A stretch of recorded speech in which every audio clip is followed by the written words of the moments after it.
Alright guys, and welcome back to the channel. It's Osik, and I have to apologize for not uploading that often on a while, like in the past week, but I have a lot of stuff going on for me and it was really hard for me to carry out my equipment for making videos. Never mind, I'm back and we are here with another new video. This time we're gonna stage our payload we generate from like the previous one. If you haven't watched it, you can find it here. It was a nice stream where we pretty much tried to wife learn NIM, how it works, how to compile and create a simple shellcode runner. Now we're gonna take that thing one step further and create a stage shellcode runner with NIM. Yeah, so without further ado, let's just quit talking general things and jump into action. So the idea is very simple. I'm gonna have my C stager as a template and we're gonna try to do something similar. Now let me just walk through that code and explain what it's doing. So pretty much we have a command calling curl and our payload, which is into a raw format in binary mode, just a binary, the raw payload there. Then we have a character 0, which is going to be representing that buffer for copying the output. Then we have the array, which is exactly 460, and that's because when we generated payload, it was 460 bytes, so we need to keep that in track. Then we have the counter, which is going to loop through the elements, and that syntax right here is pretty much running the command. Now, I know that can be run with OS system, or I'm forgetting the C syntax, or just system. But in that case, we have the ability of pretty much parsing the output back, because when doing it with system, you pretty much cannot do that. Or at least I'm not sure about a way of doing that. Then we have that while loop, which pretty much character by character is parsing the output into an array. So we have that array right here, which is unsigned, the unsigned char code, and then character by character, we are looping through the output of that command, and we are saving that as the array. So we are filling the array. Here is empty. After that while loop, the payload is there, and then we just execute it with that standard syntax, calling virtualalloc memcopy and just executing it. And that strange syntax is pretty much doing is somehow parsing the character here, the character array here, so that it can be executed. So I know that's a strange syntax, but it's just the way it works, so bear with it. Yeah, that's it. So let's just jump into NIM, and I have to say a few things about it. While testing and developing that in the like for several hours, I stumbled across a very interesting issue, and that's I was not able to pretty much download the binary code from NIM as I did in C. I'm not sure why. I was downloading the shellcode, it has corrupted format, it has corrupted bytes, it was not transferred correctly, I tried parsing, tried a lot of stuff, and I was not able to download the binary code from web. Then I came up with another idea, is that instead of using HTTP server, I can host an SMB server. And when that's hosted, I can host the file there and read it directly with NIM. And after reading the file, I was able to successfully read the byte array, parse it, and then execute it. So you're gonna have more clarity about that when I start, so let's just dive in and see how that goes. Alright, so I have my Visual Studio Code up and running with a simple file called stager.nim. Then on my carry box right here, we need to generate the shellcode. We're gonna use the same stager as payload we used in the streams for simplicity and catch you with netcat. You know how it goes. So MSF Venom, P Windows x64, shell reverse TCP, lhost lport. Then I need to do format raw and then output that into code.bin. That's it. Now here I'm gonna need to host the SMB server, and on the next page I need to host the netcat listener. So ncmvop 443, that's it. And after the shellcode is being ready, I need to host an SMB here. So in packet, SMB server, SMB dot, which means serve the current directory, ts debug SMB to support, standard flags, run that. And when doing things, and actually one of the guys from my Discord, if you actually want to know more about Discord, feel free to join. It's link in the description, where we pretty much have experience and knowledge regardless or on the topics like pen testing, development, and stuff like that. So if you're interested, feel free to join. So one of the Discord guys has initially a problem with that configuring and setting up SMB server. So every time when I'm doing SMB server and all the stuff like that, I'm generally copying the IP address of my box, going to my, let's say, victim box, because here is gonna test initially the payload, and then try to navigate the SMB server manually. So I'm gonna open a new Explorer and do it like that. Now I know it's working. Now I know the path, because sometimes when I'm here and I'm up against the syntax, you can see that I'm usually replacing these two. So I'm sometimes having .smb, but the correct syntax is your share name, and then you have your current directory or the directory you want to serve.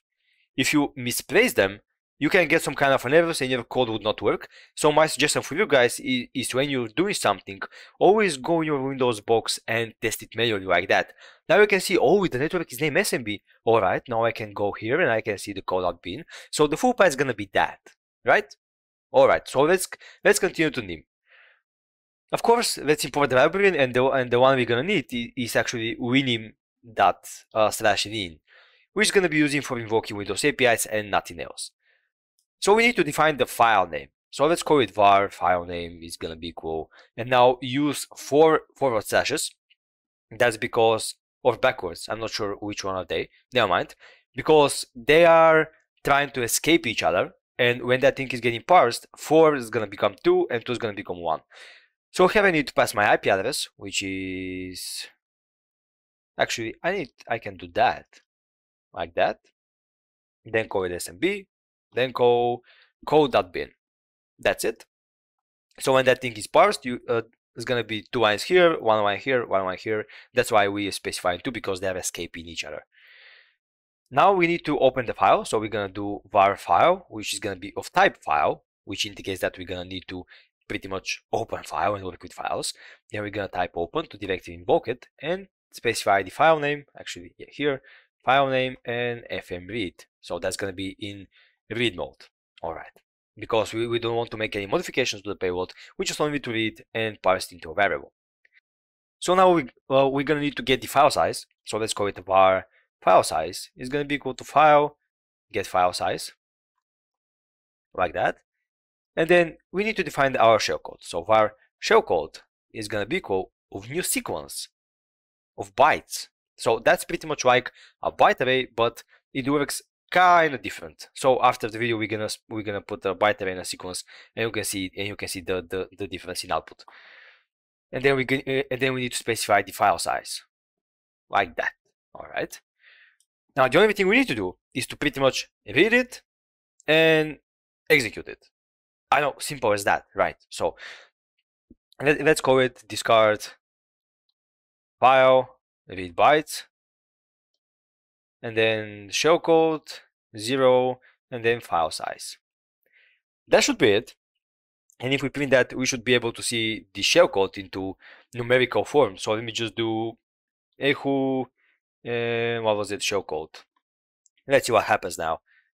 So I'm gonna type nimc and then stager.nim. That's gonna compile, generate an executable, and we can execute it. Stager.exe. Yeah, and we can see that's the sequence of bytes, and we have like all the bytes representing like an integer stored there. And if we were to pretty much type, for example, a byte array and do something, let me just do var shellcode 2 is going to be equal to array, or what was the syntax? Array for 116 byte, and then echo shellcode 2 it should be filled with zeros, so we're going to see the difference. Now I'm going to compile that again, run the stager, and as you can see, it has a slightly different way of displaying things, like that. And here you see a standard array. I'm not that deep into documentation, but I suggest that you have some kind of different operations here, because when you have sequence of bytes, I believe that you can the NIM presents a more easy to implement and use utilities for interacting with each byte, so you can pretty much edit, read, modify, stuff like that. Well, in array, I think it's going to be harder, because in NIM you don't have that standard for loops. For example, in C, when you have for int I equals 0, I is less than something, and I plus plus, you don't have that in NIM. In NIM you have for I in something. For example, that's the standard for each loop, And I believe that when you are running with sequence of bytes, NIM presents more utilities for interacting with the bytes itself, with the different set of elements, where it's an array, I think it's gonna be much harder. So never mind, I found that working with bytes with the byte sequence, so bear with me. It's all fine now. I'm not that NIM professional, so don't blame me that much. So I'm gonna remove the echoing, since we know we are getting the things correctly. And then we need to, of course, define our the buffer variable. So type, and then here buff pointer is gonna be equal to LP void, and then we need to specify our execution procedure, which is gonna be result virtual alloc, then new file size mem commit and page execute read write. That's it. And that's how we pretty much allocate memory in our memory space. Then do copy mem, and we need to specify res shellcode 0.addr, and then file size. What that's gonna do is gonna be copying the shellcode, and it's gonna start from the first element. Why? Because we're getting the address. So by having that syntax, the CPU is gonna know from which start address it's gonna need to copy to all of it. Like you specify the file size, and pretty much if we generate a shellcode which is 460, that's gonna be 460, and it's gonna go and see the base address of the first element, and it's gonna allocate and copy the next 459 bytes there. Right? Makes sense. And then here we need to define our method, which pretty much is the same with doing that in C. So in the stager, we have that strange syntax I was talking about, you remember? Yeah. That thing is, as I said, is representing the array as an executable function, and we're calling it, right? In NIM, we are doing quite the same thing with different syntax. So we have letf is equal to cast proc like that, then nim call, finish the syntax like that, and then specify res, which is our base pointer here for allocated memory. And now we need just to call it. That's it. That's our stager. So let's just test it out, and I'm gonna need to compile that. nimc stager. Come on. All right. And now run that thing here. So let me just verify if everything's set up correctly. We have the SMB server right there, and let's just run it, see what's gonna happen. Nothing. The whole terminal hangs, which is a nice sign for us. And when we go back, we see we have a shell. ID, who am I? Nice. One thing that keeps my eye is that if I do Control C and terminate that, we can observe that the shell is still there, which for me is kind of strange. Not sure why. Maybe by doing Control C, it was not like it started maybe as a different process, or I'm not sure, a different thread on the PowerShell. Not sure about that, but let me just inspect that with Process Explorer. So I'm just gonna go to my archive videos, cut my shell, now run Process Explorer, Process Hacker, yeah, sorry about that. Process Hacker 2, now we need to find the PowerShell, yep, PowerShell.exe, alright, we have it here. Yep, now I'm gonna do invoke the NIM stager once again, like that. And it's a parent process to PowerShell. That's strange. So if I cut it with Control C, it's terminated. But why I'm having a shell? Really not sure. Really not sure. Where's my... Oh, maybe it's... Do we have that CMD open before that? If I type stager... nothing here.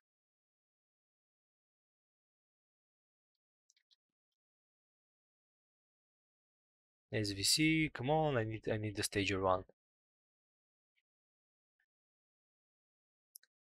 Nope. Nothing there.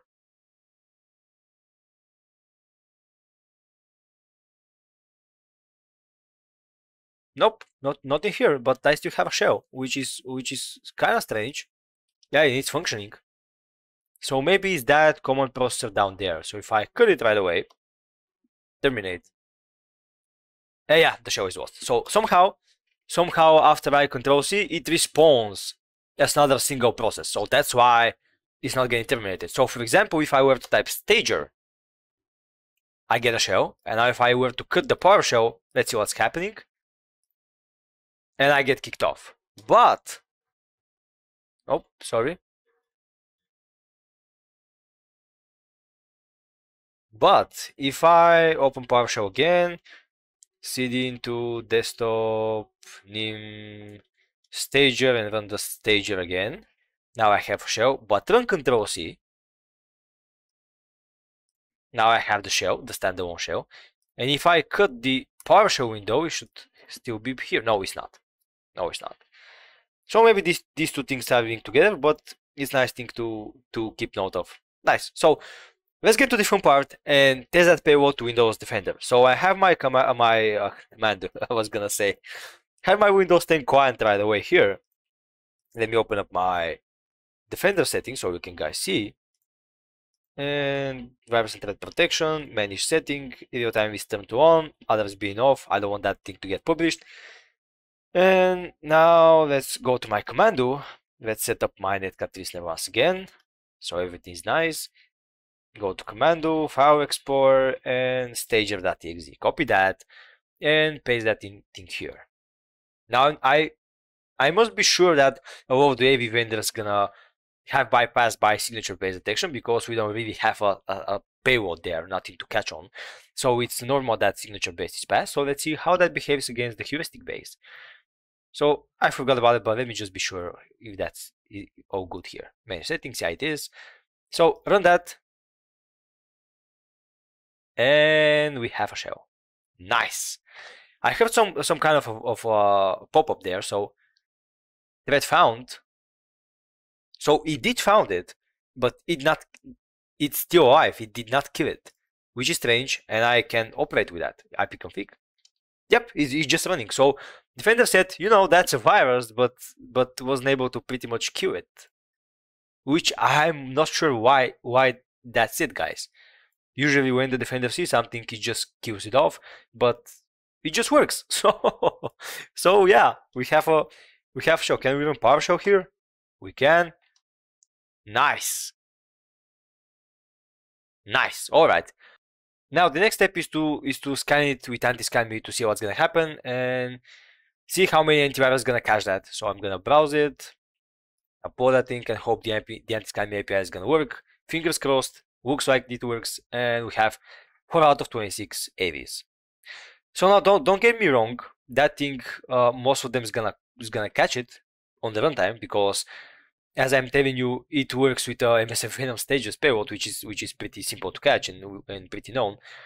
But signature-based detection caught some of the antiviruses caught the signature-based detection of our executable, and I think that's because you can see we're invoking something. So we have, first of all, we have SMB request, some SMB file, which is, I believe, strange, and then we have that syntax for invoking Windows API. So we have virtual memory copy, and then we're running something there.